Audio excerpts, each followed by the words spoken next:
नमस्कार, the India moves में आप सभी का हार्दिक स्वागत है। मैं आपके साथ शगुफ्ता खान। संसद के बजट सत्र का दूसरा चरण आज से शुरू हो रहा है, जिसमें सरकार और विपक्ष के बीच ईपीआईसी के मुद्दे पर टकराव होने की उम्मीद है।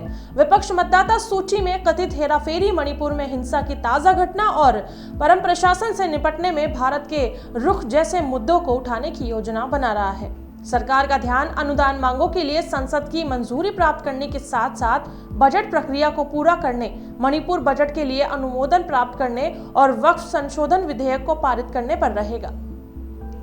मणिपुर में ताजा हिंसा, अमेरिकी राष्ट्रपति डोनाल्ड ट्रंप द्वारा पारस्परिक शुल्क लगाने की धमकी, संसदीय निर्वाचन क्षेत्र के परिसीमन पर राजनीतिक हंगामा जैसे मुद्दों के बीच संसद में उठने की उम्मीद है। कांग्रेस नेता जयराम रमेश ने कहा कि विपक्षी आईएनडीआईए गठबंधन के नेता वक्फ विधेयक का संयुक्त रूप से विरोध करने के लिए व्यापक विचार विमर्श करेंगे। वक्फ संशोधन विधेयक पर संसद सत्र के पहले चरण में भी खूब हंगामा रहा। बीजेपी ने लोकसभा और राज्यसभा दोनों सदनों में जेपीसी की रिपोर्ट पेश की थी। हालांकि विपक्ष ने उनके असहमति वाले नोट हटाने के आरोप लगाए थे।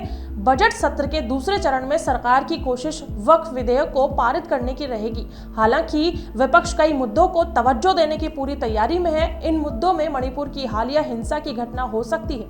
अमेरिका राष्ट्रपति डोनाल्ड ट्रंप के टैरिफ के दावे पर हंगामा के पूरे आसार है। लोकसभा की कार्यसूची के मुताबिक इस सत्र में कई विधेयक और स्थायी समिति की रिपोर्ट पेश की जाएगी। केंद्रीय गृह मंत्री अमित शाह ग्रामीण प्रबंधन संस्थान आनंद को एक यूनिवर्सिटी के रूप में स्थापित करने के लिए त्रिभुवन सहकारी विश्वविद्यालय विधेयक 2025 पेश करेंगे, जिसे राष्ट्रीय महत्व का संस्थान घोषित किया जाएगा। केंद्रीय वित्त मंत्री निर्मला सीतारमण 2025-26 के लिए मणिपुर का बजट पेश करेंगे।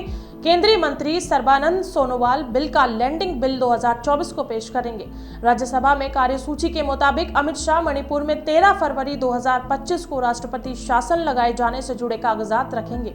इसी बीच रेल मंत्री अश्विनी वैष्णव प्रस्ताव देंगे कि लोकसभा की ओर से पारित रेलवे विधेयक 2024 पर विचार किया जाए।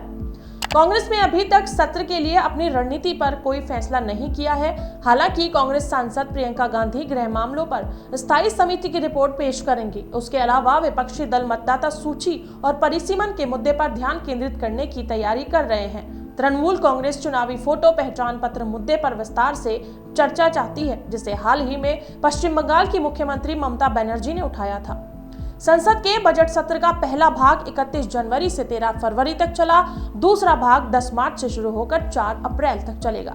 राजनीति से जुड़ी ऐसी ही अपडेट्स को जानने के लिए बने रहे हमारे साथ द इंडिया मूव्स पर। नमस्कार।